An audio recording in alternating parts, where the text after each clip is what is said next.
Hey guys, welcome back to Click Academics. In today's video, I'm going to be teaching you guys how to solve this radical problem. So we have the square root of x is equal to the square root of 20 minus the square root of 5. So what I'm first going to do is I'm actually going to simplify this radical here, the square root of 20. Well, to do that, 20, what are some factors of 20? We have 5 times 4, right? And 5 is already prime, so we could leave that go. But 4, how do we simplify 4? What are some factors of 4? The only factors of 4 are 2 and 2. So now these two are a group. So this is 2 is going to be in our outside roots, and 5, because this is left alone, this is going to be inside the radical. So now we have 2 root 5 minus square root of 5. This is equal to the square root of x. So now whenever we're subtracting or even adding radicals, we always look for like terms.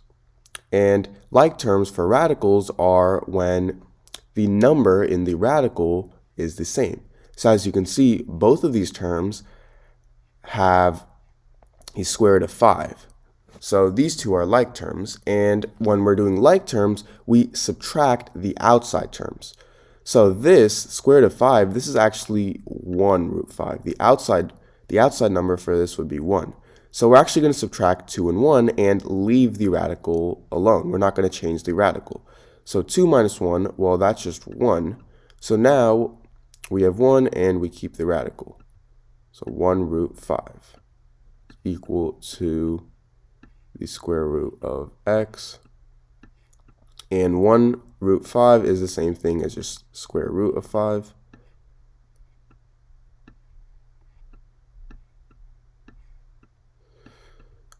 So now I'm going to square both sides to cancel out the radical.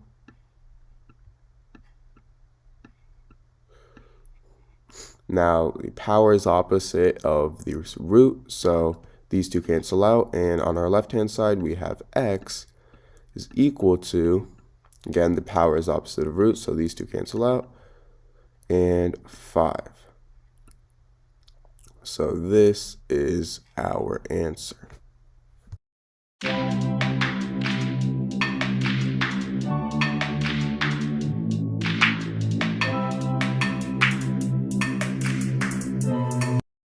Welcome back to Click Academics.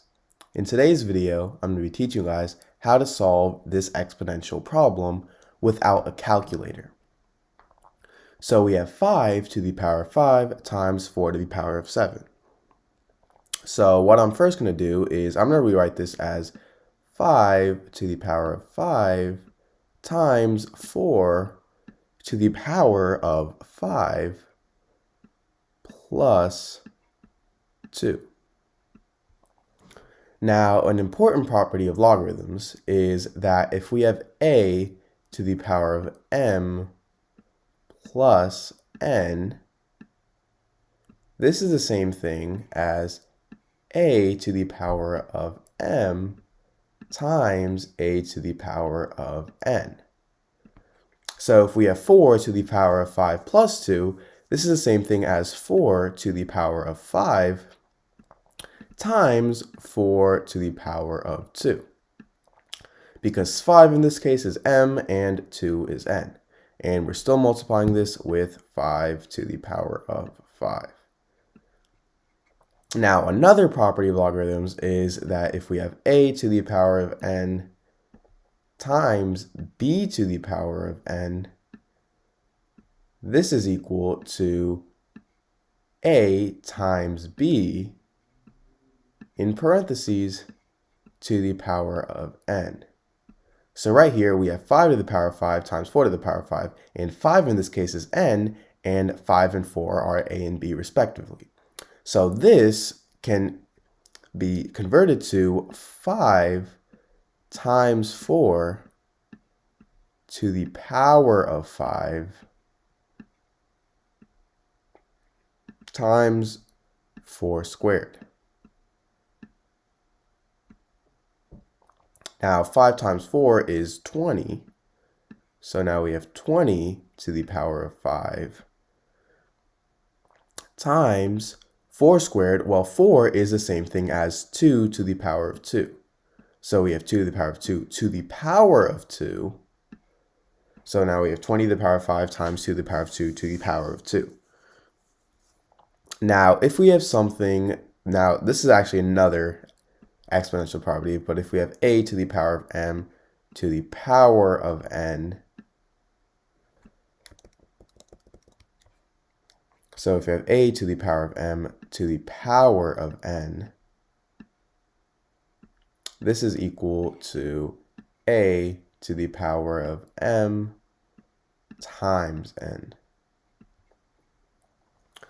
So 2 to the power of 2 to the power of 2, this is the same thing as 2 to the power of 4, because we're simply multiplying these two. And I'm going to rewrite 20 as 10 times 2.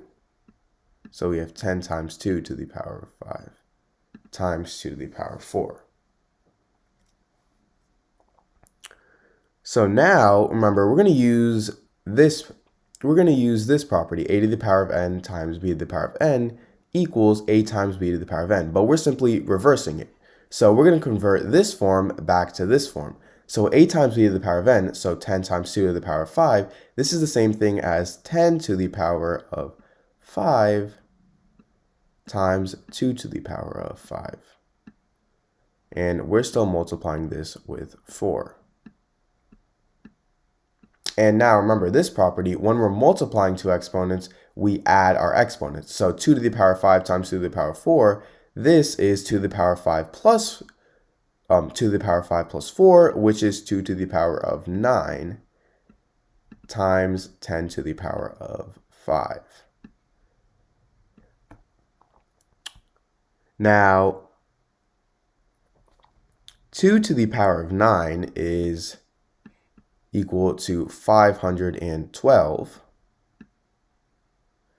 And 10 to the power of 5 is simply, when we're multiplying something with 10 to a specific power, we're simply adding the exponent amount of zeros to that number. So we're going to add 5 zeros to 512. So we have 1, 2, 3, 4, 5. So this here is our answer to this problem.